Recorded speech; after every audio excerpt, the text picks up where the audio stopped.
দাজ্জাল এখন কোথায় আছে? উত্তর, সে পৃথিবীতেই আছে। কোথায় আছে? পৃথিবীতেই।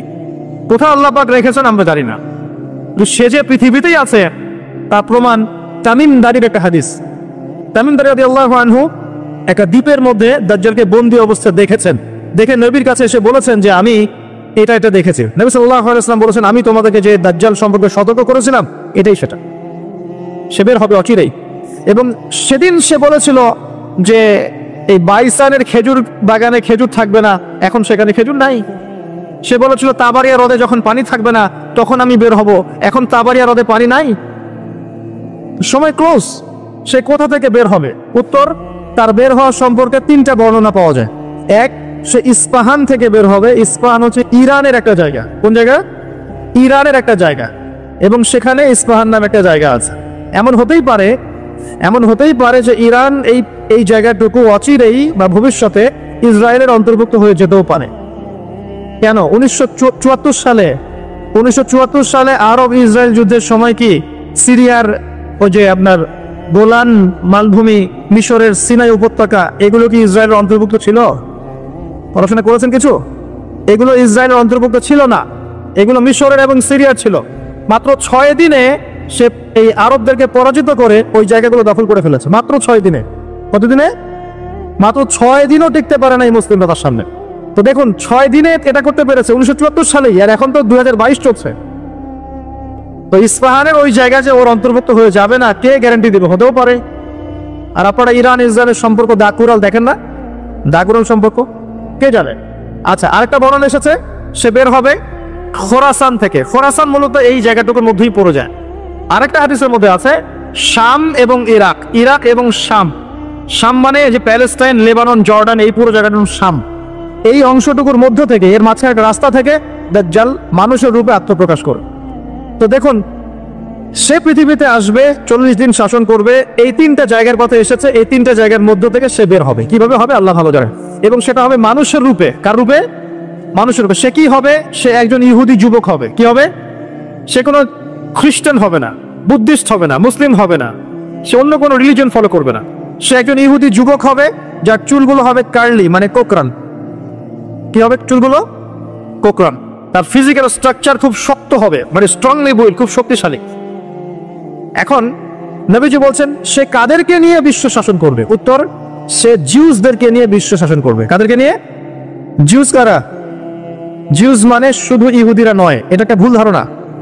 ইহুদিদের মধ্যে এমন অনেক অর্থোডক্স ইহুদি আছে যারা প্যালেস্টাইনিদের অধিকারের পক্ষে কথা বলে, এমনও কিছু ইহুদি আছে।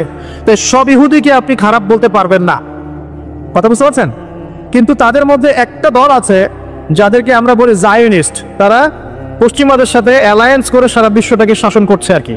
এই জায়োনিস্টরাই ইনশাআল্লাহ তাআলা, এটা আমার কনসেপ্ট, আমার গবেষণা, এরাই মসিহুদ দাজ্জালকে ফলো করবে ইনশাআল্লাহ, এবং তাদেরকে নিয়ে সে পুরো ওয়ার্ল্ডটাকে শাসন করবে। আর আপনি কনক্লুশন পেলেন কি? দাজ্জালের চেয়ে বড় কোনো ফিতনা নাই। সে মানুষের রূপে এখনো বের হয় নাই, কিন্তু পৃথিবীতে আছে, বের হবে। কোন কোন জায়গা থেকে তাও বলে দিলাম। পৃথিবীতে এসে সে কি করবে? এই ম্যাসাকার করবে, এবং সে তার অনুসারীদেরকে জান্নাত দিবে, যারা ফলো করবে না ওদেরকে ধ্বংস করে ফেলবে। এবং সে কাদেরকে নিয়ে শাসন করবে এটাও আপনাকে দেখিয়ে দিলাম। এখন আসেন, সে যাদেরকে নিয়ে ওয়ার্ল্ডটাকে শাসন করবে তাদের দিকে তো তাকিয়ে দেখি। আজকে থেকে 100 বছর আগে এই জায়নিস্ট বা জায়নিজমের সাথে যারা জড়িত, ইহুদিদের কি কোনো থাকার জায়গা ছিল? তারা কি প্যালেস্টাইনে ছিল? তাদের কি পরনে পোশাক ছিল? তারা কি সেখান থেকে প্যালেস্টাইনিদেরকে বহিষ্কার করতে পেরেছিল? 100 বছর না, আমি আপনাকে 2000 বছরের কথা বলছি। কত বছর? 2000 বছর পর্যন্ত তারা সেখানে প্রবেশ করতে পারে নাই। আর রাসূল সাল্লাল্লাহু আলাইহি ওয়াসাল্লামের জামানা, তারপর আবু বকর সিদ্দিক, তারপর ওমর, তারপর উসমান, তারপর আলী রাদিয়াল্লাহু আনহুম, তারপর উমাইয়াদের প্রায় 90 বছর, আব্বাসীয়দের 500 বছর, ফাতেমিদের খেলাফত, কর্ডোভার ইসলামী খেলাফত, মামলুকদের শাসন, সালাউদ্দিন আইয়ুবী রাহিমাহুল্লাহর সময়, এই মুঘলদের সময়, ওসমানীয়দের সময়, কোন সময় তারা প্যালেস্টাইনে ঢুকতে পারে নাই। 1914-এ যখন ফার্স্ট ওয়ার্ল্ড ওয়ার হয়েছে, তারপর ব্রিটেন সেখান থেকে চলে গিয়ে ওদেরকে জায়গা করে দিয়েছে। ওইখান থেকে 100 বছর হয়ে গেল তারা সেখানে আরবদের নাকের ডগায় বসে পুরো আরবদেরকে না, পুরো বিশ্বকে শাসন করছে। দাজ্জালকে আপনি দেখেননি, তার অনুসারীদেরকে আপনি দেখেন। তাদের অবস্থা এখন কি? জি বলছি, যাদের থাকার জায়গা ছিল না, খাবার ছিল না, পানি ছিল না, কোনো সার্বভৌমত্ব ছিল না, কোনো রাষ্ট্র ছিল না, তারা এখন পুরো বিশ্বে শক্তিশালী। শুধু তাই নয়, যারা মিলিটারি অ্যাফেয়ার্স সম্পর্কে জানেন, যারা পলিটিক্স করেন, যারা আপনার অর্থনীতি বোঝেন, তারা আমার কথা বুঝবেন, অন্যরা হয়তো বুঝবে না। তারা সেখান থেকে সারা ওয়ার্ল্ডের ব্যাংকিং সিস্টেমগুলো নিয়ন্ত্রণ করে ফেলেছে। আপনি ওদের বাইরে যেতেই পারবেন না। এবং তারা ওদের ব্যাংকিং সিস্টেম দিয়ে সারা ওয়ার্ল্ডকে সুদখোর বানিয়েছে। সুদ ছাড়া কোনো লোন তারা দিবে না। একটা IMF এর লোনের জন্য কত চড়াই উতরাই পার করতে হয় আপনি জানেন না?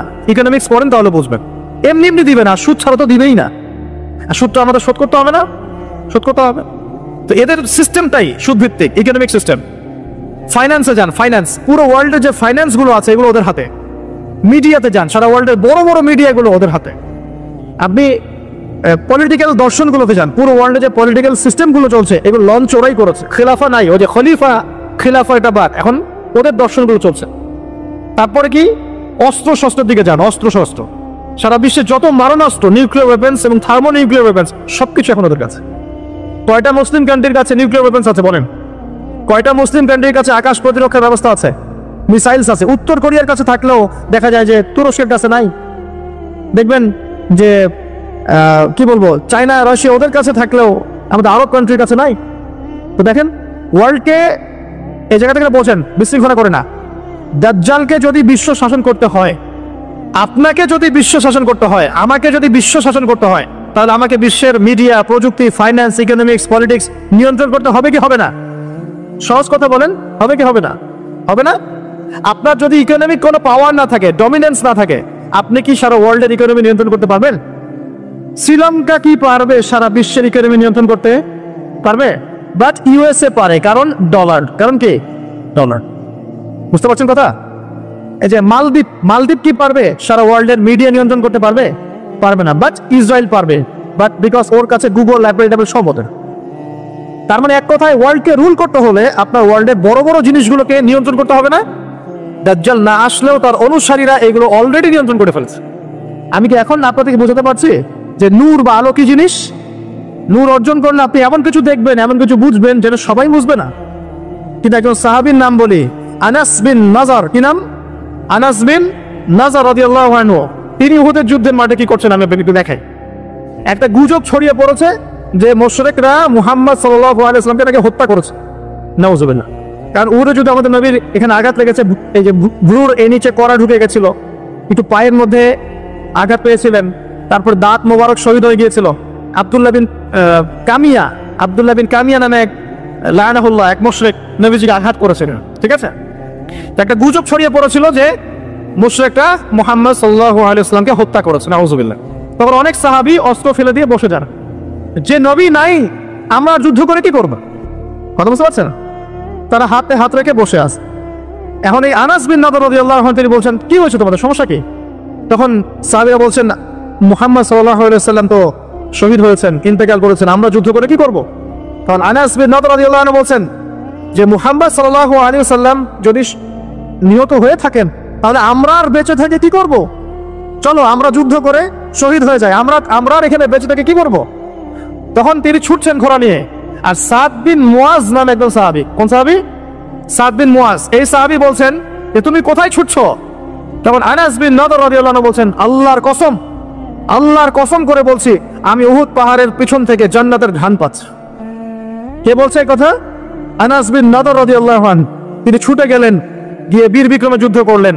পরে তিনি যখন শহীদ হয়েছেন, তার লাশটাকে চেনাই যাচ্ছে না। তার লাশের মধ্যে 80টার বেশি তরবারের আঘাত ছিল। কতটা? পরে হাতের নখ, তার বোন যুদ্ধ শেষে হাতের নখ দেখে তাকে শনাক্ত করেছেন, ইনি আনাস বিন নাদর রাদিয়াল্লাহু আনহু। সবাই সবকিছু দেখবে না, সবাই সবকিছু শুনবে না। আল্লাহ পাক যাদেরকে নূর দিবেন আল্লাহর পক্ষ থেকে, তারা অনেক কিছুই দেখবে যেটা অন্যরা বুঝতে পারবে না। এখন আমি দেখালাম, সে সশরীরে এখনো বের হয় নাই, তাতে কি হয়েছে? তার অনুসারীরা কিন্তু সারা ওয়ার্ল্ডে এখন শক্তিশালী হয়ে গেছে। এবং এটা বিশ্বে প্রথমবারই হয়েছে, এর আগে কখনো হয়নি এমনটা। বরং বিশ্বে শতাব্দীর পর শতাব্দী ইহুদি খ্রিস্টানদের মধ্যে কোনো বন্ধুত্ব ছিল না, বরং এরা একে অপরের শত্রুই ছিল। 1800 শতাব্দীতে এসে 1897 এর দিকে এসে এরা এই মুভমেন্ট ফর্ম করে বিশ্বে এগিয়ে গেছে। তো ওরা যখন এত শক্তিশালী হয়েছে, আমরা এই সময় কি করছিলাম ভাই? আমরা ওই সময় আমাদের অটোম্যান খেলাফত হারিয়ে বেড়েছিলাম, প্রত্যেকটা মুসলিম কান্ট্রির মধ্যে ফাসাদ লাগিয়ে দেওয়া হয়েছিল, আমাদের আধ্যাত্মিকত্ব কমে গেছে, নামাজ ছেড়ে দিয়েছে অনেকেই, কোরআন থেকে দূরে সরে আসছি, সুন্নাহ থেকে দূরে সরে আসছি। হ্যাঁ, ইখতিলাফি মাসআলাগুলো কিনা আমরা আপোষে তর্কে লিপ্ত আছি, পলিটিক্যালি এবং ধর্মতাত্ত্বিকভাবে আমরা একে অপরের সাথে লড়াই করছি। আমরা আমাদের অরিজিনাল এনিমিদেরকে ফাইন্ড আউট করতে এখনো পারি নাই। আমরা আমাদের জীবনের লক্ষ্যটাই অনেকে বুঝতে পারি নাই, কি কারণে আমরা পৃথিবীতে এসেছি। তো শুধু হালুয়া রুটি আর শ্যামাই খেলে কি হবে? ওয়ার্ল্ড অ্যাফেয়ার্সটা বুঝতে হবে, কোরআন সুন্নাহ দিয়ে আমাকে ডিল করতে হবে। এখন প্রশ্ন হচ্ছে, এই বিষয়টা কি চিরস্থায়ী হবে? উত্তর না। মুসলিমদের উপরে যে ডমিনেন্স এবং আমাদের ব্যাকফুট চলে আসা, এটা কিন্তু চিরস্থায়ী হবে না ইনশাআল্লাহ তাআলা। ইনশাআল্লাহ তাআলা অচিরে আল্লাহ রাব্বুল আলামিন মুসলিমদের এই দুরবস্থাগুলো কাটিয়ে ফেলবেন ইনশাআল্লাহ। মুসলিমদেরকে আল্লাহ পাক ইমামুল মাহদীর নেতৃত্ব দিবেন, ঈসা ইবনে মারইয়ামকে আল্লাহ পাক আবার পাঠাবেন এবং তাদের হাতে আবারও ইনশাআল্লাহ তাআলা এই প্যালেস্টাইন মুক্ত হবে ইনশাআল্লাহ। শুধু তাই নয়, সেখান থেকে নবী ঈসা ইবনে মারইয়াম সারা বিশ্বে ইসলাম প্রতিষ্ঠা করবেন ইনশাআল্লাহ। যারা তাকে মেনে নিবে তারাও সম্মানিত হবে, যারা ইসলামকে মেনে নিবে সম্মানিত হবে, কোরআনকে মেনে নিবে সম্মানিত হবে, সুন্নাহকে মানবে সম্মানিত হবে ইনশাআল্লাহ।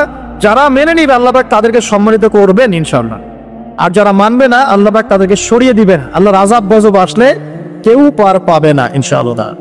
এরপর কি? এরপর মানুষ আবারও খারাপ হওয়া শুরু করবে এবং সেই খারাপ মানুষদের সামনেই কিয়ামত হয়ে যাবে। প্রিয় ভাইয়েরা, কোরআন এবং হাদিস পড়ুন এবং বুঝুন। আমাদের করণীয় কতটুকু? আমাদের করণীয় ফিক্স করে নেন। আমাদের করণীয় 1 নম্বর জ্ঞান অর্জন করা। জ্ঞান নাই, কিছুই করতে পারবো না। আর শুধু একমুখী শিক্ষা যথেষ্ট নয়, আমাদেরকে জেনারেল শিক্ষা অর্জন করতে হবে, ইসলামিক শিক্ষা অর্জন করতে হবে। দুটাকে কম্বিনেশন করে ওয়ার্ল্ডকে ডিল করতে হবে, আদারওয়াইজ সম্ভব না। 2 নম্বর আমল করতে হবে, শুধু জ্ঞান যথেষ্ট নয়, আমলের প্রয়োজন আছে, জানা অনুযায়ী আমলের প্রয়োজন আছে। 3 নম্বর রিজিকগুলো হালাল করতে হবে, হারাম রিজিকে যাওয়া যাবে না। 4 পারিবারিক আদর্শগুলো সুন্দর করতে হবে, পারিবারিক আদর্শগুলো ঠিক করেন, ইনশাআল্লাহ ইসলাম সমাজে প্রতিষ্ঠা হবে। আমর বিল মারুফ নাহি আনিল মুনকারের কাজ করতে হবে, সৎ কাজের আদেশ করতে হবে, অসৎ কাজে নিষেধ করতে হবে। 6 নম্বর মধ্যম পন্থা অবলম্বন করতে হবে, শৈথিলতাবাদী হবেন না, চরম পন্থার দিকে যাবেন না। আমি সতর্ক করছি যুবকদেরকে, ইসলামের নামে কোনো চরম পন্থার দিকে যাবে না। কারণ এতে করে যেটা হয়, একটা শান্তি শৃঙ্খলা স্থিতিশীলতাপূর্ণ রাষ্ট্রের মধ্যে ফাসাদ সৃষ্টি হয়ে যায়। এতে করে ইসলামের শত্রুরা সুযোগ নেওয়ার সুযোগ পেয়ে যাবে। আর প্রয়োজন হচ্ছে আমাদের যে প্রতিভা আল্লাহ পাক দিয়েছেন, জান মাল সময় শ্রম কথা কলম অ্যাসোসিয়েশন যেটাই হোক, যতটুকু প্রতিভা আল্লাহ পাক দিয়েছেন এটা দিয়ে ইসলামকে এগিয়ে নেওয়ার চেষ্টা করতে হবে। আপনি লিখতে পারেন লিখেন, বলতে পারেন বলেন, আপনি অ্যাসোসিয়েশন ভালো বোঝেন, একটা ফাউন্ডেশন করেন, সমাজ কল্যাণমূলক কাজ করেন, এতিমদের জন্য কিছু করেন, বিধবাদের জন্য কিছু করেন, একটা মসজিদ মাদ্রাসা করেন, একটা ভালো স্কুল কলেজ করেন, এমন কিছু করেন যেটা নিয়ে আপনি ইসলামের কল্যাণে আল্লাহর কাছে আপনার দলিল পেশ করতে পারেন যে আমি দুনিয়াতে থেকে আল্লাহ তোমার দিনের জন্য এতটুকু করে আসতে পেরেছি। ইনশাআল্লাহ সবার ক্ষুদ্র ক্ষুদ্র প্রচেষ্টা একসাথে হলে ইসলাম বিজয়ী হবে ইনশাআল্লাহ। আপোষের বিভক্তিগুলো কমিয়ে ফেলেন, আপোষের বিভক্তিতে যায় না, ছোট ছোট বিষয়গুলোতে সময় নষ্ট করেন না। যখন সারা ওয়ার্ল্ডে মুসলিমরা মার খাচ্ছে, ইয়েমেনের বাচ্চাদের রক্ত ঝরছে, এই যে রোহিঙ্গাদের কি অবস্থা দেখেন, উইঘুরদের কি অবস্থা দেখেন, সিরিয়ার অবস্থা দেখেন, ইরাকের অবস্থা দেখেন, আর আমরা এগুলো নিয়েই পড়ে আছি। সুবহানাল্লাহ সুবহানাল্লাহ। আর যখন আমরা প্রশস্ত দৃষ্টির কথা বলছি, কিছু মানুষ এই ফ্লোটাকে থামিয়ে দেওয়ার জন্য আমাদের পিছনে এই খারেজি, এই সন্ত্রাসী, হাবিজাবি টাইটেল দিচ্ছে। কিছু সাহাবী তো এমনও ছিলেন, বদরের যুদ্ধ করতে এসেছেন, হাতের মধ্যে কিছু খেজুর আছে, খেজুর খাচ্ছেন, কোরমা খেজুর খাচ্ছেন। তখন নবী সাল্লাল্লাহু আলাইহি ওয়াসাল্লাম দাঁড়িয়ে ভাষণ দিচ্ছেন যে ওয়াসাবিকু ইলা মাগফিরাতিম মির রাব্বিকুম ওয়া জান্নাহ, ওই যে আয়াতটা আছে, তোমরা এগিয়ে চলো তোমাদের রবের ক্ষমার দিকে এবং জান্নাতের দিকে, আরদুহা কাআরদিস সামাই ওয়াল আরদ, যার প্রশস্ততা আসমান এবং জমিনের সমান। সাহাবী খেজুর খেতে খেতে খেজুরটা ফেলে দিলেন। আরেকজন সাহাবী জিজ্ঞাসা করলেন যে খেজুরটা ফেলে দিলেন কেন? তিনি বলছেন এই খেজুরগুলো খেতে অনেক সময় লেগে যাবে। নবী সাল্লাল্লাহু আলাইহি ওয়াসাল্লাম এমন কথা বলেছেন, এটা শোনার পরে আমি আর 1 সেকেন্ড নষ্ট করতে যাচ্ছি না।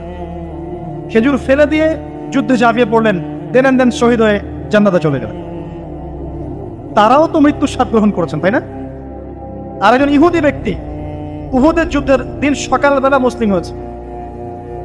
ইহুদিরা তো আমাদের চিরশত্রু, আপনারা জানেন। এটা জানার জন্য ডক্টরেট করার দরকার নেই, থিসিস করার দরকার নেই। প্যালেস্টাইনের দিকে দেখেন বুঝতে পারবেন, ফিলিস্তিনকে দেখেন বুঝতে পারবেন।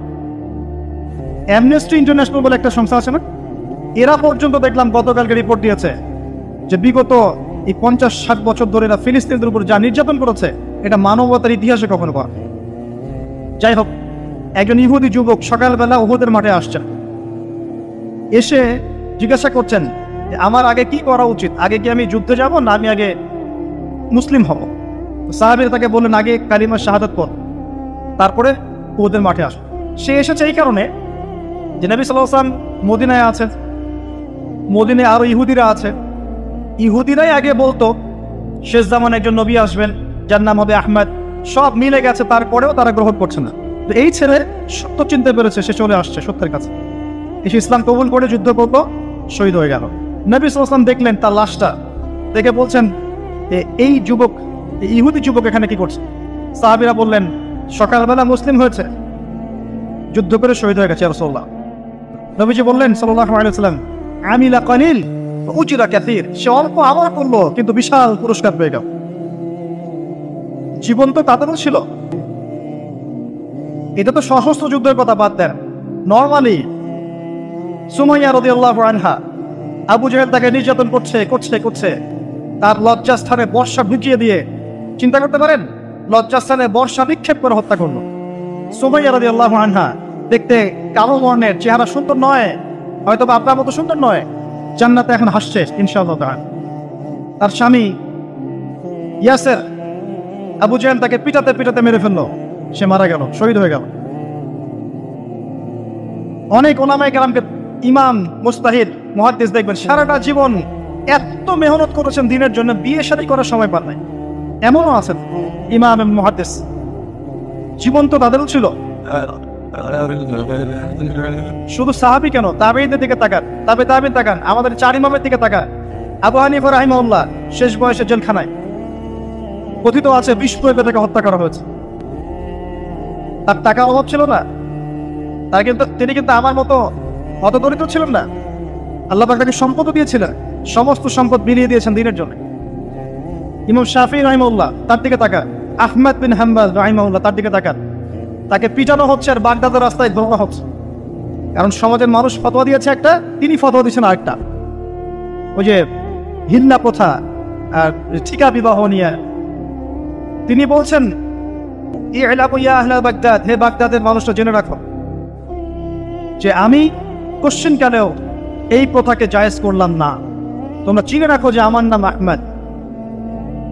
জীবন তাদেরও ছিল। ইমাম মালিক রাহিমাহুল্লাহ, তাকে এত মার দেওয়া হয়েছিল, হাত বাঁধতে পারতেন না নামাজের মতো, নামাজে হাত বাঁধতে পারতেন না।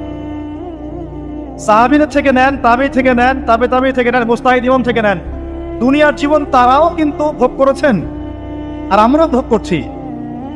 আমাদের ভোগের সিস্টেমটা দেখেন, তাদের ভোগের সিস্টেমটা দেখেন। আমরা বাঁচছি দুনিয়ার জন্য, তারা বেঁচেছে পরকালের জন্য। আমরা দুনিয়ায় বাঁচছি দুনিয়ার জন্য, দুনিয়ার একটা চাকরি, একটা ব্যবসা, একটা পরিবার, একটা স্ট্যাটাস, বাড়ি গাড়ি, টাকা কড়ি, সম্পত্তি, এগুলোর জন্য। কিন্তু তারা বেঁচেছেন আল্লাহর জন্য, পরকালের জন্য। যে ব্যক্তি দুনিয়ার জন্য দুনিয়া করে, আল্লাহ পাক তাকে ইহকাল পরকাল দুটোই নষ্ট করে দিবেন। যে ব্যক্তি পরকালের জন্য দুনিয়া করবে, আল্লাহ পাক তার দুনিয়া গুছিয়ে দিবেন, আখিরাতও গুছিয়ে দিবেন ইনশাআল্লাহ।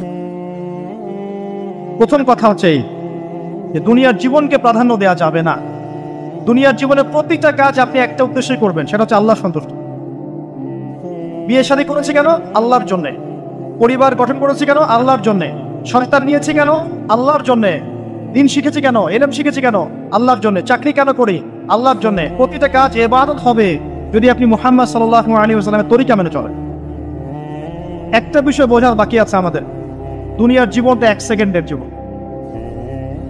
আল্লাহ পাক সূরা হাদীদের মধ্যে বলেছেন ই'লামু আন্নামাল হায়াতুদ দুনিয়া লা'iবun ওয়া লাহু ওয়া জিনাতুন ওয়া তাফাখুরুন বাইনাকুম ওয়া তাকাসুরun ফিল আমওয়ালি ওয়াল আওলাদি কামাসালি গায়যিন আ'জাবাল কুফফারা নাবাত ثم يهيج فتراه مصفرا ثم يكون حطاما وفي الآخرة عذاب شديد ومغفرة من الله ورضوان وما الحياة الدنيا إلا متاع الغرور।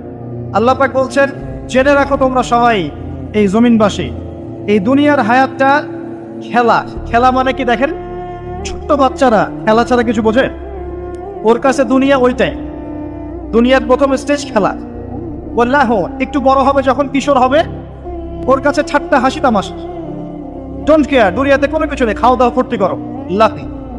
আর একটু বড় হবে ওয়া জিনাতুন তাফাখুরুন বাইনাকুম ওয়া তাকাসুর, একটু বড় হবে তখন বাড়ি গাড়ি স্ট্যাটাস সৌন্দর্য চাকচিক্য প্রতিযোগিতা তাফাখুরুম বাইনাকুম ওয়া তাকাসুর, এভাবে দুনিয়ার জীবন যাচ্ছে। এই এক্সাম্পলটা আল্লাহ পাক দিয়েছেন এমনভাবে যে একটা ভূমি ছিল অনুর্বর, বৃষ্টি হলো, সেখানে সবুজ শ্যামল ফসল ফলত, এক পর্যায়ে ফসলটা আস্তে আস্তে হলুদ বর্ণ ধারণ করলো এবং সেটাকে কেটে ফেলা হলো, তারপর শুধু খড়কুটা বাকি থাকলো। এই হলো দুনিয়ার জীবনের এক্সাম্পল। এরপর পরকালে বাকি আছে দুইটা জিনিস, হয় ক্ষমা, রিদওয়ান মাগফিরাত ক্ষমা, অথবা আযাবুন শাদীদ। আমাদেরকে মাথায় ইনস্টল করতে হবে দুনিয়াতে আমরা কেউ থাকতে আসি নাই। প্রথম কথা, এখানে আমরা এসেছি বড় জোর 60, 70, 100 বছরের হায়াত নিয়ে, যার মধ্যে মোটামুটি ভাবে 30, 40, 50 বছর চলে গেছে, কারো 20 বছর 25 বছর চলে গেছে, বুঝতে না বুঝতেই চলে গেছে, মানে ভালো মন্দ বোঝার আগেই শেষ। যদি তার বয়স হয় 60 বছর, তাহলে এখন বাকি আছে 30 বছর।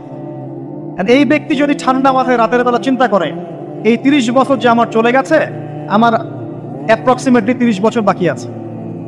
বাকি আছে বুঝলাম, যা চলে গেছে, এই চলে যাওয়া 30 বছরে আমি 10 বার জেনা করেছি, 20 বার মদ খেয়েছি, ঠিক আছে, মানুষের সম্পদ আত্মসাৎ করে খেয়েছি, পরকিয়া করেছি, চুরি করেছি, ডাকাতি করেছি, মিথ্যা বলেছি, নামাজ পড়ি নাই, রোজা রাখি নাই।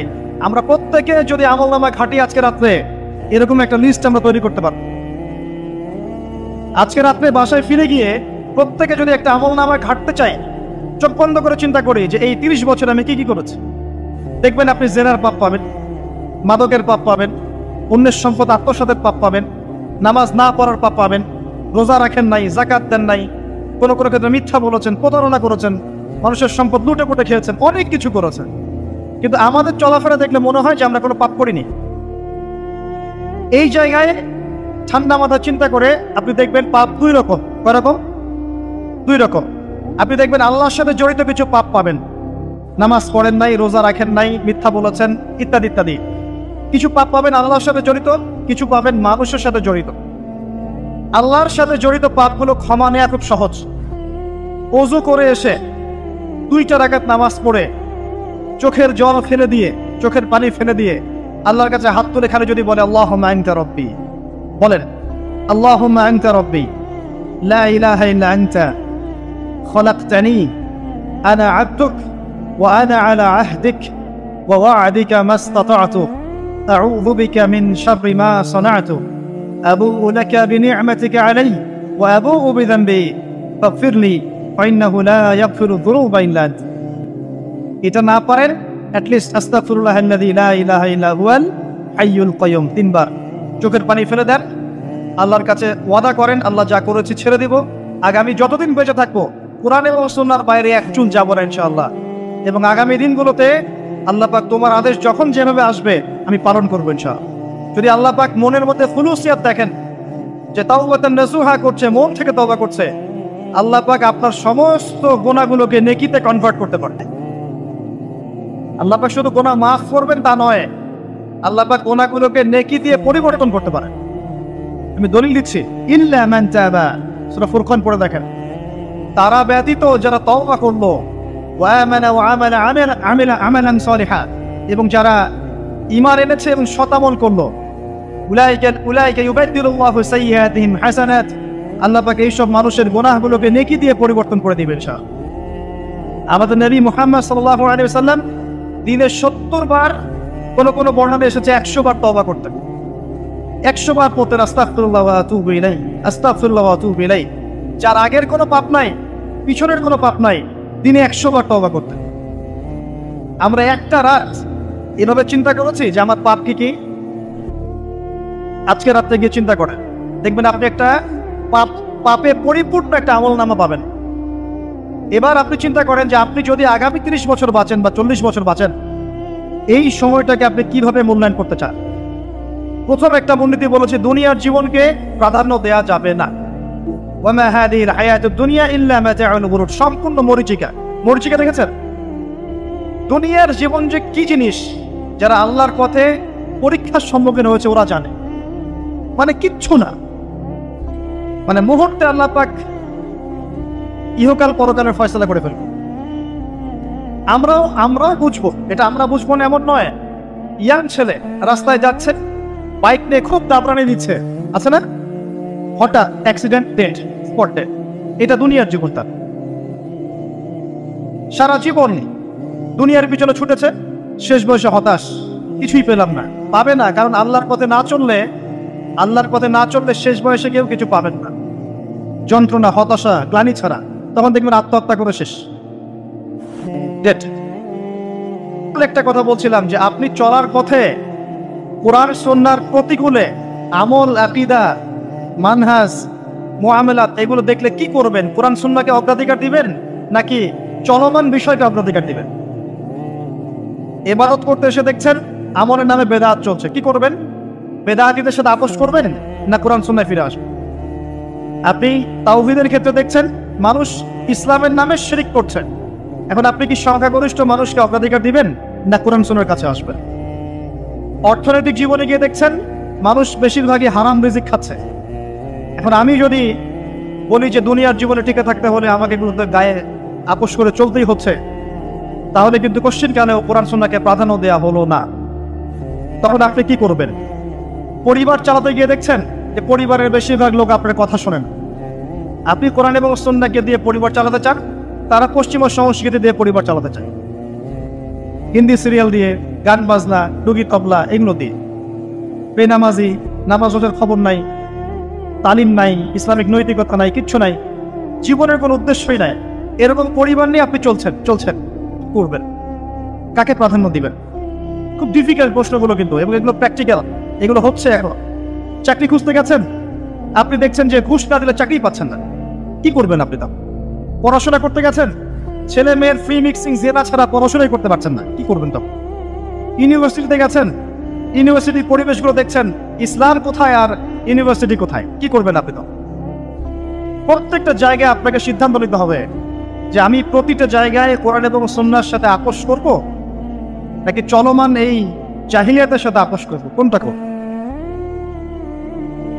বিশ্বাস করেন, যখন আপনি মনের মধ্যে এই চেতনা লালন করতে পারবেন এবং আল্লাহ আপনাকে হেদায়েত দিবেন যে হ্যাঁ কোরআন সুন্নাহই সমস্ত সমস্যার সমাধান, এবং এর মধ্যে আল্লাহ পাক প্রতিটা বিষয়ের সলিউশন নাজিল করেছেন, আপনি মেনে নেবেন, চলবেন, তখন আপনি বাধা পাবেন, প্রচুর বাধা পাবেন। প্রথম বাধা পাবেন আপনার পরিবার থেকে, এরপরে বাধা পাবেন আপনার সমাজ থেকে, বাধা পাবেন ধর্ম নেতাদের থেকেও, পরবর্তীতে বাধা পাবেন ফেরাউন নমরুদদের থেকে। কি করবেন? ডিসিশনগুলো খুব ইম্পর্টেন্ট, কারণ মনে রাখবেন কবরে 3টা প্রশ্ন হবে। মান রব্বুক, সেই উত্তর দিতে পারবে যে পৃথিবীতে আল্লাহর সাথে শিরক করে নাই। সিম্পল, যে তাওহীদের উপর ছিল, শিরক করেনি, উত্তর দিতে পারবে ইনশাআল্লাহ রব্বি আল্লাহ। পৃথিবীতে যে আল্লাহর সাথে শিরক করেছে সে কোশ্চিন কার উত্তর দিতে পারবে না। শিরক করে মারা গেছে, তওবা করে নাই, উত্তর দিতে পারবে না ইনশাআল্লাহ। মা দীনুক, পৃথিবীতে যে দিন ইসলামকে চূড়ান্ত সত্য রূপে মেনে নেয়নি, পরিপূর্ণ দিন পালন করার চেষ্টা করে নাই, কোশ্চিন কালেও মা দীনুক উত্তর দিতে পারবে না। ইসলামকে ঠাট্টা বিদ্রুপের ছলে হাসি তামাশা গ্রহণ করেছে, সে কখনো উত্তর দিতে পারবে না। মান নবিয়ুক, পৃথিবীতে যে ব্যক্তি নবী সাল্লাল্লাহু আলাইহি ওয়াসাল্লামের সুন্নাহ মেনে চলেনি, জীবনে চলার পথে নবীর সুন্নাহকে পরোয়া করে নাই, অন্যের আদর্শ গ্রহণ করেছে, সে কোশ্চিন কালেও মান নবিয়ুক উত্তর দিতে পারবে না। কারা পারবে তাহলে? 1 নম্বর তাওহীদ পন্থীরা পারবে, 2 নম্বর যারা পরিপূর্ণরূপে ইসলাম পালন করেছে এরা পারবে, 3 নম্বর যারা মুহাম্মদ সাল্লাল্লাহু আলাইহি ওয়াসাল্লামের সুন্নাহর উপর টিকে ছিল এরা পারবে। ওয়া মা খালাকতুল জিন্না ওয়াল ইনসা ইল্লা লিয়াবুদুন, শুধুমাত্র ইবাদত করার জন্যই আল্লাহ পাক জিন এবং মানুষ জাতিকে সৃষ্টি করেছেন। আপনাকে আল্লাহ পাক এই হায়াতটা দিয়েছেন, এখন বাকি সময়টা চিন্তা করেন আগামী 30-40 বছর কিভাবে কাটাতে চান। দুনিয়ার জন্য বাঁচবেন না আল্লাহর জন্য বাঁচবেন? যদি আল্লাহর জন্য বাঁচতে চান, সর্বশেষ হেদায়েত আল কোরআন এবং সর্বশেষ নবী মুহাম্মদ সাল্লাল্লাহু আলাইহি ওয়াসাল্লাম, এর বাইরে কিচ্ছু নাই ভাই। সারা দুনিয়ার মানুষ মিলে যদি বলে যে কোরআন সুন্নাহর মধ্যে আছে সুদ হারাম, কিন্তু সুদ হালাল, হালাল হালাল, কোশ্চিন কালে হালাল হবে না। সারা দুনিয়ার মানুষ একটা মাঠে যদি এসে বলে সুদ হালাল, সুদ ভালো, কোশ্চিন কালে হালাল হয়ে যাবে, হারামই থেকে যাবে। সারা দুনিয়ার মানুষ যদি বলে পর্দা করার দরকার নাই, এটা সেকেলে সেকেলে সেকেলে, এটা সেকেলে হয়ে যাবে না, এটা ফরজ থেকে যাবে। কিচ্ছু নাই কোরআন সুন্নাহর বাইরে, কিচ্ছু নাই। যা আছে দেখছেন বোগাস, যার কোনো ভিত্তি নাই, মানুষের মন গড়া প্রবৃত্তির অনুসরণ। এখন আপনি যখন কোরআন এবং সুন্নাহর কাছে আসতে চাইবেন, তখন কিন্তু আপনি চতুর্দিক থেকে বাধা পাবেন। এই পথ চলাটা এত সহজ হবে না। হ্যাঁ, কাদের জন্য সহজ হবে? যারা প্রোটেস্ট্যান্ট মুসলিম হবে। কি মুসলিম? প্রোটেস্ট্যান্ট মুসলিম। এটা কেমন? মানে ওটাও ঠিক এটাও ঠিক, সুদ খেলেও হয় না খেলেও হয়, পর্দা করলেও হয় না করলেও হয়, নামাজ পড়লেও হয়, মাঝে মাঝে ছাড়লেও হয়, যাকাত দিলেও হয় না দিলেও হয়। মডারেট প্রোটেস্ট্যান্ট মানে কোরআন সুন্নাহয় যা আছে এগুলো খুব কঠিন মনে হয়, এটা মৌলবাদী মনে হয়, এগুলো মানলে তো এই যুগে চলা যায় না, এগুলো ওই যুগের জন্য। এরকম ভরসনে যারা চিন্তা করবে তাদেরকে কষ্ট পেতে হবে না।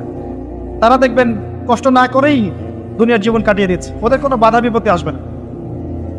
আপনি যখন কোরআন সুন্নাহকে আঁকড়ে থাকবেন, কেমন করে আঁকড়ে থাকবেন? মারির দাঁত দিয়ে কামড়ে থাকবেন, নবীজি বলেছেন। মারির দাঁত দিয়ে কামড়াতে বলেছেন, সামনের দাঁত দিয়ে কামড়ালে ছটকে যাবে, টান দিলে ছিঁড়ে যাবে। মারির দাঁতে কামড় দিলে টান দিলে সহজে ছিঁড়বে না। এভাবে থাকলে আপনার বাধা আসবে। এখন আপনার সামনে দেখবেন আপনি কিছু ফিতনা এবং কিছু সলিউশন। আপনি নিয়াত করেছেন যে আপনার যে গুনাহগুলো হয়েছে এগুলো থেকে আপনি তওবা করবেন ইনশাআল্লাহ। আগামী দিনগুলো আপনি কোরআন এবং সুন্নাহ অনুসারে চলবেন। এই কথা সেটা একমত আছেন তো? এখন চলতে গিয়ে দেখবেন যে আপনি কিছু স্পষ্ট বিষয় দেখতে পারবেন যেগুলোর সাথে আসলে কোরআন সুন্নাহর খুব একটা মিল পাওয়া যাবে না। আপনি দেখবেন স্পষ্ট শিরক করছে মুসলিমরা, আপনি দেখবেন স্পষ্ট বেদাত করছে, আপনি দেখবেন হারাম খাচ্ছে। মুসলিম যুবকরা মাদক, পর্নোগ্রাফি, জেনা, ফিমিক্সিং, আপনার জুয়া, ক্যাসিনো, এই যে আপনার টিকটক প্রজন্ম, এগুলো নিয়ে ব্যস্ত আছে। আপনি স্পষ্ট দেখবেন মেয়েরা বেহায়ের মতো ঘুরে বেড়াচ্ছে। আপনি স্পষ্ট দেখবেন যে আপনি হালালে থাকলে চাকরি পাচ্ছেন না। আপনি স্পষ্ট দেখবেন পরিবারের লোকজন কথা শোনে না। আপনি এমনও দেখবেন ওলামায়ে কেরামের মাঝে ঐক্য নাই, এমন দেখবেন। আপনি এমনও দেখবেন যে মানুষ দিনকে দুনিয়ার বিনিময়ে বিক্রি করে দিচ্ছে। আর এমন দেখবেন যারা আপনার উপরে আছে তারা দিন সম্পর্কে তেমন কোনো জ্ঞান রাখে না। এমন জটিল পরিস্থিতিতে আপনি কি করবেন তখন? এরপরে আপনি যখন বিশ্বের দিকে তাকাবেন তখন দেখবেন বিশ্বের সমস্ত পরাশক্তিরা ঐক্যবদ্ধ ইসলামের বিরুদ্ধে। বিশ্বের সমস্ত বড় বড় পরাশক্তিরা ঐক্যবদ্ধ ইসলামের বিরুদ্ধে। দেখবেন আপনি ইসলামের কোনো খিলাফা নাই, দেখবেন কোনো ইমাম নাই, কোনো আমির নাই, কোনো জামাআ নাই। দেখবেন আপনি সেই রকম সালফে সালেহিনের যুগের মতো শৌর্য ব্যক্তিত্ব, গায়রাত কিছু নেই। মনে হবে যেন আমরা দাসত্বের শৃঙ্খলা আবদ্ধ হয়ে গেছে। তখন আপনি কষ্ট পাবেন মনে মনে। আপনার মধ্যে ঈমান থেকে থাকলে আপনি কষ্ট পাবেন, ভিতর থেকে কষ্ট ফিল করবেন।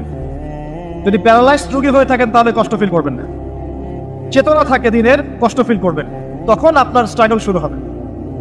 তখন আল্লাহ যদি আপনাকে বুঝ দেন, আল্লাহ দেখবেন আপনি কি করেন। আপনার মেধা দিয়ে আল্লাহ কি করেন, আপনি কি করেন, আপনার অর্থ দিয়ে আপনি কি করেন, আপনার হায়াতটা দিয়ে আপনি কি করেন, আপনার এই যে জনবল দিয়ে আপনি কি করেন, আল্লাহ আপনাকে যা দিয়েছেন তা দিয়ে আপনি দিনের জন্য কি করছেন, আল্লাহ পাক তখন দেখবেন।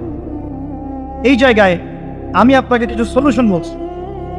এটা শুধু আপনাকে বলছি তা নয়, আমি নিজেও এটা ফিল করি, লালন করি। আর আমি এমন কিছু বলবো না যা আমি নিজে আপনার জন্য পছন্দ করি না। যেটা আমি নিজের জন্য পছন্দ করি সেটাই আপনাকে বলবো। প্রথম কথা, এখানে আপনাকে গাইডেন্স দেবে আল কোরআন। এরকম সিচুয়েশনে আপনাকে পথ দেখাবে অনলি আল কোরআন, এরপর নবী সাল্লাল্লাহু আলাইহি ওয়াসাল্লামের হাদিস। এখানে আপনার দায়িত্ব আসবে প্রথমত কোরআন পড়া শিখতে হবে। প্রথম কাজটা কি ভাই? কোরআন পড়া শিখতে হবে, তেলাওয়াত শিখতেই হবে, নিয়মিত তেলাওয়াত করতে হবে। একটা দিন যাবেন আপনার জীবনে যে কোরআন তেলাওয়াত আপনি করেন না, ইনশাআল্লাহ। বেশি থেকে বেশি করবেন, বেশি থেকে বেশি। আমার পরামর্শ হচ্ছে দিনে এক পারা করে করার চেষ্টা করুন। এরপর দায়িত্ব চলে আসবে আপনার কোরআন বোঝা। আপনি কিছু অংশ মুখস্থ করবেন, হিফজ করবেন, অর্থটা বোঝার চেষ্টা করবেন, কোরআনের ভাষাটা শেখার চেষ্টা করবেন। এর সবকিছু আপনি বুঝতে পারবেন না, তখন কি করবেন? আলেম ওলামার কাছে যাবেন, তাদের সোহবতে গিয়ে পড়ে থাকবেন। যে বিষয়টা বুঝতে পারছেন না জিজ্ঞাসা করে জেনে নেবেন। ফাসআলু আহলা যিকরি ইন কুনতুম লা তা'লামুন। এরপর কোরআনের আদেশ নিষেধগুলো আপনি মেনে চলবেন নিজের পরিবারে এবং নিজের অধীনস্থদের মধ্যে। এরপরে আপনি থেমে যাবেন না। কোরআনের দাওয়াত আপনি যতটুকু জানেন এটা মানুষের কাছে প্রচার করবেন, মাদ্রাসা করবেন, মসজিদ আবাদ করবেন, মক্তব চালু করবেন, কোরআনের একটা রেভলিউশন ক্রিয়েট করবেন। কোরআনের জন্য আপনার জান, মাল, অর্থ বিলিয়ে দিবেন। ওই একটা ছোট কাজ দেখবেন পরকালে জান্নাতে যাওয়ার ওসিলা হয়ে গেছে ইনশাআল্লাহ। তারপর আপনি সুন্নতকে পাবেন, ওই সুন্নতের উপরে আপনার 24 ঘন্টাকে সাজাবেন, দিন রাত প্রতিটা আমল আপনি সুন্নাহ অনুযায়ী করার চেষ্টা করবেন। এরপরে গিয়ে আপনার দায়িত্ব আরো বাড়বে। এরপর দায়িত্ব চলে আসবে উম্মাহ কেন্দ্রিক। আপনার তাসকিয়া অর্জন করতে হবে, আত্মশুদ্ধি অর্জন করতে হলে সবসময় পরকালের ফিকির করতে হয়, মৌতের স্মরণ করতে হয়, বেশি বেশি কোরআন তেলাওয়াত করতে হয়, এতিমের মাথায় হাত বোলাতে হয়, আপনার সাদাকা বেশি বেশি করতে হয়, মাঝে মাঝে রোজা রাখতে হয়। এগুলো করতে থাকলে আল্লাহর জিকির বেশি বেশি করতে হয়, আল্লাহর ধ্যান করতে হয়, আল্লাহকে ডাকতে হয়, দোয়া করতে হয়, আত্মশুদ্ধি অর্জন হয়।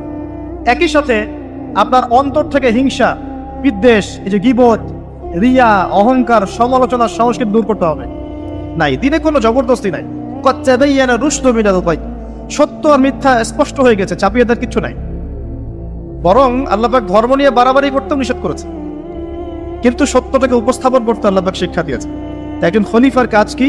ন্যায়ের মানদণ্ডে মানুষের মাঝখানে বিচার ফয়সালা করা, অন্যায় না করা। ওমর রাদিয়াল্লাহু আনহু নিজের ছেলে অন্যায় করার পরেও তাকে নিষেধে শাস্তি দিয়েছেন। আরেকটা বলবো, ওই যে ঘটনা জানেন, রাত্রেবেলা জনগণের খোঁজ খবর নিতেন তিনি। শুনতে পেলেন যে মায়ের সন্তানরা কান্নাকাটি করছে। জিজ্ঞাসা করলেন কেন কান্নাকাটি করছে সন্তান। তখন এই মহিলা বলছে, সন্তানের মারা বলছে, ওয়াল্লাহি হাদা বাইনি ওয়া বাইনা ওমর, আল্লাহর কসম করে বলছি এটা আমার এবং ওমরের মাঝখানের বিষয়। আমি ওমরের নামে আল্লাহর কাছে নালিশ করব। কি নালিশ করবে? যে ওমরের আমলে আমি না খেয়ে আছি, আমার সন্তান না খেয়ে আছে। কথা বুঝতে পারছেন? এই কথা শোনার সাথে সাথে ওমর রাদিয়াল্লাহু আনহুর বুকে আল্লাহ পাকের ভয় চলে আসে, হৃদয় প্রকম্পিত হলো। প্রকম্পিত হওয়ার পর তিনি নিজে চলে গেলেন মদিনায়, যেটাকে বলি আমরা বাইতুল মাল, মানে রাষ্ট্রীয় সম্পদ যেখানে থাকতো ওটাকে বাইতুল মাল বলা হতো। সেখান থেকে একটা আটার বস্তা নিজের কাঁধে উঠিয়েছেন, উঠিয়ে নিজে পায়ে হেঁটে ওই মহিলার বাসায় যাচ্ছেন। তার পাশে থাকা একজন সাহাবী, তিনি বলছেন, তার নাম আসলাম রাদিয়াল্লাহু আনহু, তিনি বলছেন যে ইয়া আমিরুল মুমিনিন, হে আমিরুল মুমিনিন, আমাকে দিন, আনা আহমিলুক, আমি এটাকে বহন করে নিয়ে যাই। আপনি চলেন, সাথে সমস্যা নেই, আমি বহন করে নিয়ে যাই অ্যাটলিস্ট। তখন ওমর রাদিয়াল্লাহু আনহু বলছেন, দিলের কান দিয়ে শোনেন কথাগুলো। ওমর রাদিয়াল্লাহু আনহু বলছেন, হাল আনতা তাহমিলু উযরি ইয়াউমাল কিয়ামাহ, তুমি কি কিয়ামতের মাঠে আমার পাপের বোঝা বহন করবে? সুবহানাল্লাহ, চিন্তা করে দেয়। নিজের হাতে গেলেন, রান্না করে খাওয়ালেন, তারপরে বললেন আগামীকাল তুমি আমিরুল মুমিনিনের দরবারে এসো, সেখানে আমাকে পাবে। এই হলো ওমর রাদিয়াল্লাহু আনহুর খেলাফত। একদিন তিনি তার যে উট, এটাকে পরিষ্কার করছেন। আলী রাদিয়াল্লাহু আনহু দেখে বলছেন, আমিরুল মুমিনিন, আপনি পরবর্তী জেনারেশনের জন্য অনেক কঠিন আদর্শ রেখে যাচ্ছেন। আপনি এত কাজ করছেন, তারপরে নিজের কাজও নিজে করছেন। তখন ওমর রাদিয়াল্লাহু আনহু বলছেন, ওয়ালা তালুমুনি ইয়া আবুল হাসান, হে আবুল হাসান, আমাকে এভাবে বিব্রত করো না। কারণ আমি ভয় করি যে আমি যে অর্ধবিশ্ব শাসন করছি, তারপরে আমি ভয় করি যে আমার এই শাসনের আন্ডারে যদি একটা রাখালও না খেয়ে মারা যায়, আমি ভয় করি আল্লাহ এই জন্য আমাকে জবাবদিহি করাবে। আরেকটা বলে শেষ করে দিই, আমর ইবনে আস রাদিয়াল্লাহু আনহু, তিনি একজন গভর্নর, কোথাকার? মিশরের। কার আমলে আছেন? ওমর রাদিয়াল্লাহু আনহুর সময়।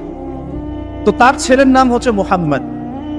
তো সে মুহাম্মদ আমর ইবনে আসের ছেলে রাদিয়াল্লাহু আনহু, বাবার পলিটিক্যাল পাওয়ারে মিশরের মানুষের উপরে কিছুটা জুলুম করা শুরু করেছে। এটা হয় না এমন? মাঝে মাঝে এমন হয় না? হতে পারে। তো এখন ওই মিশরের কিপ্তি এক লোক যার উপর জুলুম করেছে, এই ভদ্রলোক এসে ওমর রাদিয়াল্লাহু আনহুকে নালিশ করছে যে আপনার নিযুক্ত এই গভর্নরের ছেলে আমাকে জুলুম করেছে। এবার ওমর রাদিয়াল্লাহু আনহু চিঠি লিখে পাঠালেন যে বাবা এবং ছেলে দুইজনকে মদিনায় নিয়ে আসো। দুইজনকে মদিনায় নিয়ে আসা হলো। আনার পরে ওই কিপ্তিকে ডাকা হচ্ছে, আইনাল কিপ্তি, কিপ্তি কোথায়? কিপ্তি আসলো, এসে বলছে, এই যে আমি আমিরুল মুমিনিন। নিজের হাতের লাঠিটা এই কিপ্তির হাতে দিয়ে আমিরুল মুমিনিন বলছেন, ইদরিব ইবনুল আকরামিন, এখন সবার সামনে তুমি এই সম্মানিত ছেলেকে পিটাও। চিন্তা করে দেখেন, মসজিদ নববীর মধ্যে অনেক সাহাবী আছেন, তাদের সামনে আমর ইবনে আস রাদিয়াল্লাহু আনহু আছেন, তার ছেলেকে তার সামনে পিটাতে বলা হচ্ছে। কে বলছেন? ওমর রাদিয়াল্লাহু আনহু। সেই কিপ্তি বিব্রত, যাই হোক পিটালেন। অনেকক্ষণ মারার পরে যখন সে থামলো, তখন ওমর রাদিয়াল্লাহু আনহু বলছেন, হ্যাল শাফাইত, তুমি কি সন্তুষ্ট হয়েছো? বলছে, শাফাইত ওয়া শাফাইত, আমি সন্তুষ্ট হয়েছি এবং তৃপ্তি হয়েছে, আমি ন্যায় বিচার পেয়েছি। আচ্ছা, এবার কি? আলান, এখন ইদরিব আলান আদ-দারবু আলা রাসি আমর, এখন আমর ইবনে আসের মাথার উপরে এই লাঠি দিয়ে মারো। ওয়াল্লাহি মা দারাবাকা ইল্লা বিফদলি সুলতানি, আল্লাহর কসম করে বলছি, আমর ইবনে আসের ছেলে তার বাবার পলিটিক্যাল পাওয়ারেই তোমার গায়ে হাত তুলেছে। আমি কি শাসন বোঝাতে পারছি? এরকম শাসকতা আল্লাহ পাক নিষেধ করেন নাই, বরং এই শ্রেণীর শাসক হতে পারলে আরশের ছায়া আল্লাহ পাক ছায়া দিবেন সব। আল্লাহ পাক বলেছেন তার হাবিবের মাধ্যমে 7 শ্রেণীর মানুষকে আল্লাহ রাব্বুল আলামিন কিয়ামতের মাঠে আরশে আজিমের ছায়া ছায়া দিবে। কয় শ্রেণী? তার মধ্যে প্রথম হচ্ছে ইমামুন আদিল, ন্যায়পরায়ণ শাসক। এই জন্য আমি খুব দোয়া করি মন থেকে আল্লাহ পাক আমাদের যাকে যেখানে দায়িত্ব দিয়েছেন সবাইকে তার জায়গায় ন্যায়পরায়ণ হওয়ার তৌফিক দান করুন। আমরা সবাই দোয়া করব। সমালোচনা করা সহজ, একটা মানুষ যখন কাজ করবে কাজের সময়ে ভুল ত্রুটি ধরা সহজ, কিন্তু সেই কাজ নিজে করা এত সহজ নয়। আমরা যারা দিনের পথেও চলি দেখবেন সমালোচকের অভাব আছে, অভাব নাই, কিন্তু নিজে একটা বই লিখুক, নিজে একটা লেকচার দেখ, 10 জন মানুষের সামনে দাঁড়িয়ে কথা বলুক, দিনের কিছু ভালো কথা উপস্থাপন করুক, দেখবেন নাই, পারবে না। কিন্তু সমালোচনা করা সহজ, ফেসবুকে বসে বসে 2-4 লেখা সহজ, ফেসবুকে বসে শুয়ে শুয়ে 2-4 লাইন লেখা সহজ, কনস্ট্রাকটিভ কাজ করা এত সহজ নয়। আর সবচেয়ে কঠিন কথা হচ্ছে আমাদের সবাইকে আল্লাহর কাছে ফিরে যেতে হবে এবং যার যার দায়িত্ব বুঝিয়ে দিতে হবে। আল্লাহ পাক আমাদের সবাইকে দাউদ আলাইহিস সালামের মতো, সুলাইমান আলাইহিস সালামের মতো, আদম আলাইহিস সালামের মতো আল্লাহর খলিফা হওয়ার তৌফিক দান করুন। সামনে যাই, যে কথা থেকে এখানে আসছি ভাই, কোরআনের সূরাগুলো আপনাকে কি দিবে? আলো দিবে। তো নূর, সূরা নূরের প্রথমেই আল্লাহ পাক আলোর কথা আলোচনা করছেন। কোন টপিক দিয়ে? জেনা দিয়ে, ব্যভিচার দিয়ে। যে ব্যভিচার যদি কেউ করে, জেনা যদি কেউ করে, তাকে তোমরা 100টা বেত্রাঘাত করো। এটা ইসলামিক লস। এখন সারা বিশ্বের খুব কম জায়গায় এটার ইমপ্লিমেন্টেশন আছে, তবে ইনশাআল্লাহ তাআলা যখন ইমামুল মাহদী আসবেন, ঈসা ইবনে মারিয়াম আসবেন, তখন আবারও এটা বাস্তবায়িত হবে ইনশাআল্লাহ। এটা আগে ছিল, এখন নাই সব জায়গায়। যাই হোক, আসমানে আছে, পৃথিবীতে যদি নাও হয় আসমানে শাস্তি হবে ইনশাআল্লাহ। যখনই আল্লাহ পাকের ওই সুন্নাহ, যখনই মুসলিমরাও, অমুসলিমরা তো আছেই, মুসলিমরাও যদি আল্লাহর বিধান থেকে সরে গিয়েছে, আল্লাহ পাক ওদেরকেও সরিয়ে দিয়েছেন, নতুন সম্প্রদায় নিয়ে এসেছে। এটাই সভ্যতার সংকট। আপনার কথাটা ভালো করে বোঝেন, অমুসলিমদের কথা বাদ দেন। মুসলিমরা যখন দায়িত্ব পেয়েছে মুহাম্মদ সাল্লাল্লাহু আলাইহি ওয়াসাল্লামের সময় থেকে নিয়ে, তখন মুসলিমরাও যদি আল্লাহ এবং তার রাসূলের অবাধ্যতা করেছে, আল্লাহ পাক মুসলিমদেরকেও সরিয়ে দিয়েছেন, অন্য নতুন প্রজন্মকে নিয়ে এসেছেন। এটা আল্লাহর সুন্নাত, মনে রাখবেন। আব্বাসীয়রাও সরে গেছে, এদিকে দায়িত্ব চলে আসলো মামলুকদের হাতে। মামলুক মানে দাস। ইলতুৎমিশের নাম শুনেছেন? নাম শোনেন নাই? তারা যখন ক্ষমতা নিয়েছেন, কুতুবউদ্দিন আইবেক নাম শোনেন নাই? কুতুব মিনার, তারা মামলুক ছিলেন, তাদের হাতে আল্লাহ পাক ক্ষমতা দিয়েছেন। মিশরের এই মামলুকরা বিশ্ব চালিয়েছে কিছুদিন, কর্ডোভার মুসলিমরা শাসন করেছে কিছুদিন, মাঝখান থেকে ফাতেমিরা খেলাফত নিয়েছিল কিছুদিন। তারপরে যখন চতুর্মুখী ক্রুসেডগুলো হচ্ছিল, ক্রুসেডারদের আক্রমণ বেশি হচ্ছে, মঙ্গোলিয়ানদের আক্রমণ বেশি হচ্ছে, তখন আল্লাহ পাক উসমানীয় খেলাফত নিয়ে এসেছেন। এই যে দেখছেন না কুরুলুস উসমান, দেখেছেন না কুরুলুস? তারপরে যে আর্তুগুল দেখেছেন না? এগুলো হিস্ট্রি পড়বেন। আর্তুগুল গাজীর ছেলে কুরুলুস, কুরুলুস তো বীরত্বের কথা। উসমান গাজী, তার হাত ধরে অটোমান এম্পায়ার প্রতিষ্ঠা হয়েছে। কত বছর শাসন করেছে তারা? কত বছর? তারও বেশি, 600+ তারা শাসন করেছে। এদের মধ্যেও প্রথম দিকে শক্তি ছিল, ক্ষমতা ছিল, আস্তে আস্তে এরা দুনিয়া পূজারি হয়, ক্ষমতা চলে যায়। একই সুন্নাহ, সভ্যতার এই টোটাল সংকটের চিত্র একই। যখনই মানব জাতি আল্লাহর বিধান মেনেছে, রাসূলের আনুগত্য করেছে, আল্লাহর দেখানো পথে চলেছে, আল্লাহ দুনিয়াতে সম্মান দিয়েছেন, পরকালে জান্নাত দিয়েছেন। আর যখনই কোনো জাতি হোক, সেটা মুসলিমরাও, যখনই আল্লাহর বিধান মানে নাই, রাসূলকে মানে নাই, প্রবৃত্তির আনুগত্য করেছে, তখন আল্লাহ রাব্বুল আলামিন তাদেরকে সরিয়ে দিয়েছে। এখন ওসমানীয়দের পতন হয়ে গেল ফার্স্ট ওয়ার্ল্ড ওয়ারের পরে, প্রথম বিশ্বযুদ্ধের পরে। এটা একটা বিস্ময়কর বিষয়। 2 জন ব্যক্তির হত্যাকাণ্ডকে কেন্দ্র করে আস্তে আস্তে যুদ্ধে জড়িয়ে যাচ্ছে অস্ট্রিয়া, হাঙ্গেরি, তারপরে এদিকে আপনার সোভিয়েত ইউনিয়ন, জার্মানি, এদিকে ব্রিটেন, পরে আসছে আমেরিকা, এদিকে ফ্রান্স। সবাই মারামারি করতে করতে করতে 4-5-6 বছরের ব্যবধানে দেখলেন যে আপনি মাশাআল্লাহ 3-4 কোটি মানুষ মরে শেষ। First world war history. আবার ওই একই চেতনা থেকেই হিটলার চিন্তা করছিল যে আমার হারানো জায়গাগুলো ফিরে পেতে হবে। একটা এক্সট্রিম জাতীয়তাবাদের চেতনায় সে পরবর্তীতে আবার জার্মানদেরকে ঐক্যবদ্ধ করতে থাকে। অভ্যন্তরীণ বিষয়গুলোকে ডিল করার পরে সে যখন পলিটিক্যাল ক্ষমতায় যায়, সে তখন ওই হারানো জায়গাগুলো ফিরে পাওয়ার চেষ্টা করতে থাকে, সামরিক বাহিনী শক্তিশালী করতে থাকে। এক পর্যায়ে পোল্যান্ডকে আক্রমণ করাকে কেন্দ্র করে ব্রিটেন এবং এই ফ্রান্স এর সাথে আবার জার্মানির কলিশন শুরু হয়ে যায় দ্বিতীয় বিশ্বযুদ্ধ। দ্বিতীয় বিশ্বযুদ্ধ হতে হতে এক পর্যায়ে আমেরিকা জয়েন করে, এদিকে জাপান জয়েন করে, আস্তে আস্তে অটোম্যানরাও জড়িয়ে পড়ে। এই যে অটোম্যানরা, তার আগেও তারা জড়িয়েছে আপনার ফার্স্ট ওয়ার্ল্ড ওয়ারে, তারা ফার্স্ট ওয়ার্ল্ড ওয়ারে জড়িয়েছে, সেকেন্ডটাতে আসলে ওদের তেমন প্রস্তুত ছিল না।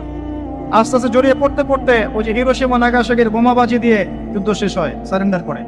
শুরু কোথায় শেষ কোথায়, বিশ্ব দেখলো কিভাবে মানুষ মরলো। আমাদের আলামত ছিল এগুলো, বেশি বেশি মানুষ মারা যাবে, মানুষ জানবে না কি কারণে মারা হচ্ছে আমাকে, আর হত্যাকারীও জানবে না কেন মারছে আমি তাকে। এটাতে আরো প্রায় 7-8 কোটি মানুষ মরে শেষ।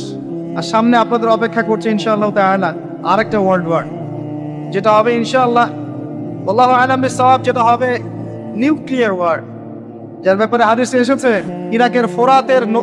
ইরাকের ফোরাতের সোনাকে কেন্দ্র করে যুদ্ধটা হবে, যেখানে 99% কমব্যাটেন্ট মারা যাবে। প্রতি 100 জনের মধ্যে 99 জন যোদ্ধা এখানে মারা যাবে, 99%। আর ঢাল তলোয়ার দিয়ে যুদ্ধ করলে 99% মানুষ মারা যায়। নিঃসন্দেহে এখানে এমন কোনো ওয়েপন্স থাকতে হবে যেটা ম্যাস ডিস্ট্রাকটিভ, নিউক্লিয়ার ওয়েপন্স থাকতে হবে, যেটার সামনে বিশ্ব দাঁড়িয়ে আছে। তবে এই পুরো ঘটনায়, এই অটোম্যানদের পতনের পর থেকে, ফার্স্ট ওয়ার্ল্ড ওয়ারে যখন তারা পতন হয়ে গেল, তারপর থেকে ওয়ার্ল্ডকে রুল করা শুরু করে দিল বড় বড় কিছু পরাশক্তি। যেমন প্রথমে কিছুদিন রুল করেছিল জার্মানি, তারপরে ব্রিটেন, তারপরে আমেরিকা, এখন রুল করতে যাচ্ছে ইসরায়েল। আস্তে আস্তে আস্তে আস্তে সভ্যতা এগিয়ে যাচ্ছে।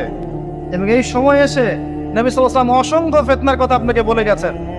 এই সময়টা আপনি পার করবেন, মানুষ সকালে মুমিন থাকবে, বিকেলে কাফের হয়ে যাবে, বিকেলে মুমিন থাকবে, সকালে কাফের হয়ে যাবে। নগ্নতা বাড়বে, সেনা বাড়বে, ধর্ষণ বাড়বে, হত্যা বাড়বে, পারিবারিক মূল্যবোধের অবক্ষয় ঘটবে। পিতাকে সন্তান হত্যা করবে, সন্তান মাকে হত্যা করবে, ভাই ভাইকে হত্যা করবে, ভাই বোনকে হত্যা করবে, ম্যাসাকার অবস্থা হবে। যত দিন যাবে নবীজি বলেছেন আস্তে আস্তে মানুষের এই ফিতনাগুলো বাড়তে থাকবে। মেয়েদের সংখ্যা বাড়বে, ছেলেটা কমে যাবে, সময় সংক্ষিপ্ত হবে, বেশি বেশি ভূমিকম্প হবে, মহামারী, দুর্যোগ, বন্যা, জলোচ্ছ্বাস বাড়তে থাকবে, পৃথিবীতে কলুষণ বাড়তে থাকবে। যতদিন যাবে সভ্যতা এভাবে সংকটময় অবস্থার দিকে যেতে থাকবে, এবং এমন একটা অবস্থায় গিয়ে দাঁড়াবে যে ওয়ার্ল্ডটা দুভাগে বিভক্ত হয়ে যাবে, এক ভাগ মুসলিমদের, আরেকবার অমুসলিমদের। আর আল্লাহ পাক তাদের মাঝে কলুষণ লাগিয়ে দিবেন, এবং এর মধ্য দিয়ে আল্লাহ পাক সভ্যতাগুলোকে ধ্বংস করে দিবেন ইনশাআল্লাহ আযজা ওয়া জাল। যারা জিও পলিটিক্স বোঝে না, ওদেরকে গিয়ে বলবেন যে ইউক্রেন রাশিয়ার বিষয়টা কি, তারা বলবে ইউক্রেনের উপর আল্লাহর গজব পড়েছে, ব্যাস, দ্যাটস অল। কিন্তু এই পুরো বিষয়গুলোর পিছনে যে একজন কলকাঠি আছে, এটা তো তারা তাদের ইনসাইটে দেখতে পাচ্ছে না। ফার্স্ট ওয়ার্ল্ড ওয়ারের পরে সবার ক্ষতি হয়েছে, একটা রাষ্ট্রের লাভ হয়েছে। কে তারা? যাদের কোনো ল্যান্ড ছিল না, 2000 বছর উদ্বাস্তুর মতো ঘুরেছে। প্রথম বিশ্বযুদ্ধের পরে এই ওয়ার্ল্ডের সিম্পেথি নিয়ে জেরুজালেম দখল করে ফেলেছে। আমাদের বাদেরকে, বোনদেরকে নির্বিচারে হত্যা করেছে, ধর্ষণ করেছে, ভাইদেরকে বের করে দিয়েছে, আমাদের জমি তারা দখল করে নিয়েছে। ব্যাপারটা অনেকটা এমন যে আমার ঘরে একটা মেহমান এসেছে, দরজা নক করছে, আমি দরজা খুলে দিলাম, বললাম আসেন ভিতরে বসেন, নাস্তা করেন, চা খান। তারপরে সে জোর করে আমাকেই বের করে দিল, দিয়ে দরজা বন্ধ করে দিল। দরজা বন্ধ করে দিয়ে আমি এখন দরজা বাইরে থেকে নক করছি, আমার ঘর আমাকে ফেরত দেন, আর সে বলছে এ হচ্ছে সন্ত্রাসী, আমার ঘর ফেরত চাচ্ছে। এবং সারা ওয়ার্ল্ডের যত মেইন বিষয়গুলো আছে, আপনার পলিটিক্স বলেন, ইকোনমিক্স বলেন, জিও পলিটিক্স বলেন, আপনার ফাইন্যান্স বলেন, মিডিয়া প্রযুক্তি বলেন, অস্ত্রশস্ত্র বলেন, সব কিছু সে নিয়ন্ত্রণ করছে সেই শুরু থেকে। তারপর সেকেন্ড ওয়ার্ল্ড ওয়ারে পরে সে আরো শক্তিশালী হয়েছে। প্রথমে ব্রিটেনের হাত ধরে, পরে আমেরিকার হাত ধরে। এখন সে তার সর্বোচ্চ শক্তিটা প্রয়োগ করবে ইনশাআল্লাহ দেখে নিয়ে, এবং আস্তে আস্তে সে আরো এত শক্তিশালী একটা জায়গা আসবে যে তাকে ডমিনেট করা আর কারো পক্ষে পসিবল হবে না। এটা হবে, এবং এরাই তারা যারা মাসিহুদ দাজ্জালকে ফলো করবে, এবং দাজ্জাল সারা বিশ্ব শাসন করবে, কেউ তাকে ঠেকাতে পারবে না। আরে বিগত 70 বছরে যখন তারা এই কাজগুলো করেছে, তখন আমরা কি করছিলাম? আমরা ওই যে একে অপরের ভুল ধরছিলাম, আমরা একে অপরের কৃত্য নিচ্ছিলাম, একে অপরকে আমরা আন্ডারস্টিমেট করছিলাম, আমরা হালুয়া খাচ্ছিলাম, কিছু কিছু সময় জিলাপি খরমা খাচ্ছিলাম। হ্যাঁ, আমরা একে অপরে কাদা ছড়াছড়ি করতে করতে সময় নষ্ট করেছি। বিভিন্ন চেতনা স্লোগান দিয়ে দিয়ে আমরা আস্তে আস্তে সময়গুলো নষ্ট করেছি, এবং এই সময়গুলোতে ইসলামের শত্রুরা কত উঁচুতে চলে গেছে আপনি কল্পনা করতে পারেন। এখন সামনে কি? সামনে আগে এগুলোর ফল ভোগ করার জন্য প্রস্তুতি গ্রহণ করা।